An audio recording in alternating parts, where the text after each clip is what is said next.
Picture this. You whisper to your AI, how many stormtroopers were guarding the Death Star hangar on day 1? And it replies instantly with the exact canon number. No guessing, no poetic improvisation, and definitely no hallucination. Just pure, reliable Star Wars data pulled straight from your own private database. Today we're making that happen by wiring GPT directly into Ontotext GraphDB with LangChain. LLMs like ChatGPT love to improvise. They'll spin you beautiful answers filled with convincing hallucinations if left unchecked. But in scenarios where accuracy isn't just nice, but critical, like precise numerical or canonical details, hallucinations are a huge risk. This is exactly why, for structured, accurate answers, hooking your LLM into a knowledge graph beats out RAG and other retrieval techniques every single time. In this video, we're diving deep into LangChain's integration with Ontotext GraphDB, a powerful RDF-compliant graph database optimized for complex SPARQL queries. We'll see exactly how LangChain acts like a precision translator, turning human language, your natural questions, into perfectly structured queries that run straight on GraphDB.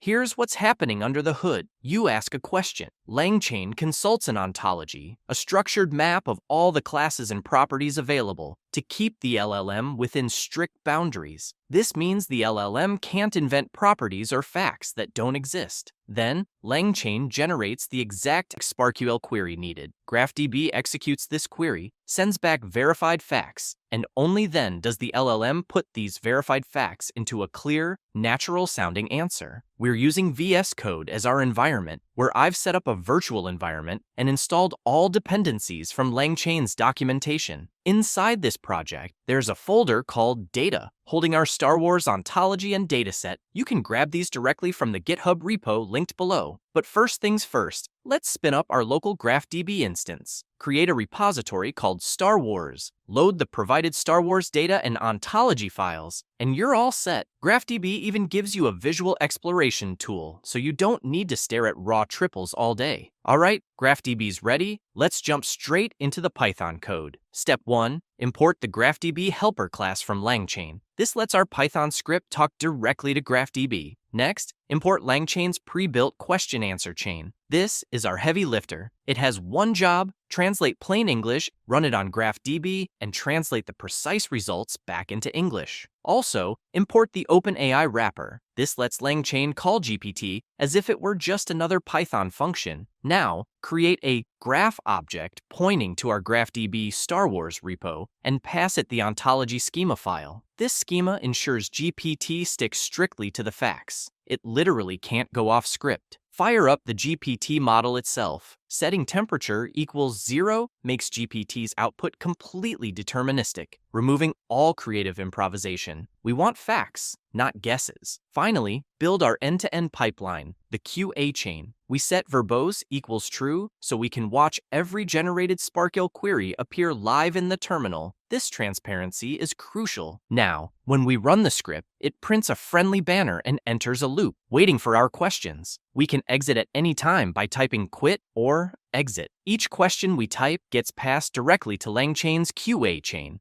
queries GraphDB, gets back verified results, and finally rephrases them into a natural English sentence. Before we continue, a quick thank you for all your support. It really means a lot. I do my best to break knowledge graph stuff down as simply and clearly as possible. So if you're enjoying the content, hit that like button, subscribe, and most importantly, drop a comment or share this with your fellow graph connections. So, first question, straight from the example repo. What's the climate on Tatooine? Boom, you can see exactly how the magic happens. It generated a precise SPARQL query based entirely on the ontology, fetched results from GraphDB, and then GPT neatly delivered the exact answer. Let's try another one. What is the climate on Luke Skywalker's home planet? Same flow, natural language question, converted into SPARQL, and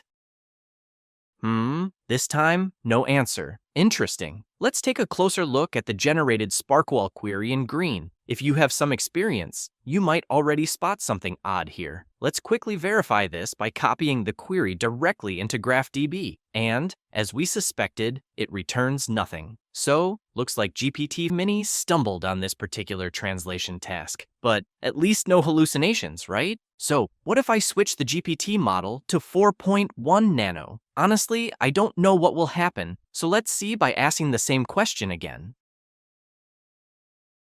Interesting, the SPARQL query is different this time, but unfortunately, still no answer. Let's quickly test another question from the library's repo. What is the average box office revenue for all the Star Wars movies? Nice. We get a SPARQL query, and it returns a result. Double-checking this directly in GraphDB confirms the number is accurate. What conclusions can we draw here? First, this library has the right idea, translating natural language into structured queries to guarantee accuracy. But clearly, it needs more fine-tuning, particularly in prompting. Also, experimenting with different GPT models could yield better results. Here, I went for the cheapest models. Perhaps more advanced ones handle complex queries better. Another improvement could be refining and simplifying the ontology file itself, making transformations smoother. Despite its limitations, I genuinely think this library shows promising direction. In fact, an agent-based AI could extend its logic even further by chaining multiple agents and tools to refine query accuracy. My future plan is to build a pure Python agent that enhances this library's approach. Stick around, keep thinking in graphs, and I'll catch you in the next one. Cheers!